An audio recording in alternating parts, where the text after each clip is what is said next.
Hello, what's up guys? This is your friend Manak from Civil Center and I welcome all of you back to our channel.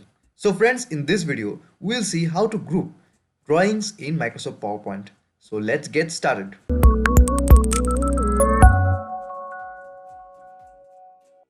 So as you can see, we have drawings here. So these drawings can be created with the help of these shapes which comes under the options insert. You can see that there are various shapes available: arrows, rectangles, symbols, equation shapes. So using this we can create drawings in Microsoft PowerPoint. As you can see that this drawing is in a group.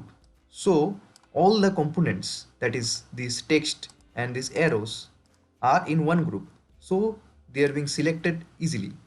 But on the other hand, you can see that this is a rectangle here, which dimensions are given here and also the outer dimensions. But if I move it, then all these components do not move.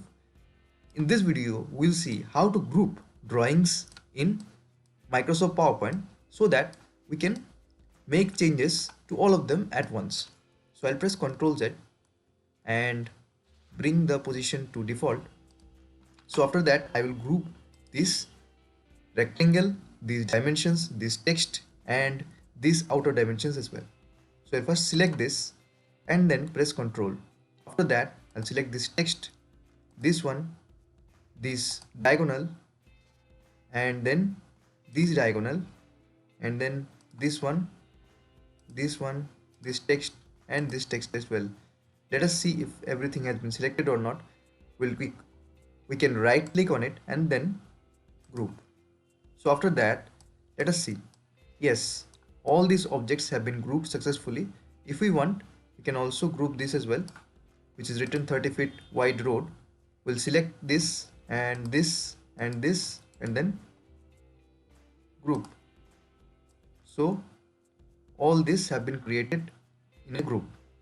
Now this direction symbol also, I can bring it here and then click on it and then group.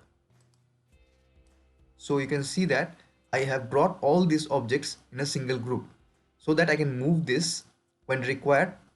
Like I can move this text box. So all these objects have been made in a group. So friends, that's all for today. In this video, we have learned how to group objects in Microsoft PowerPoint. See you in the next video. Bye for now.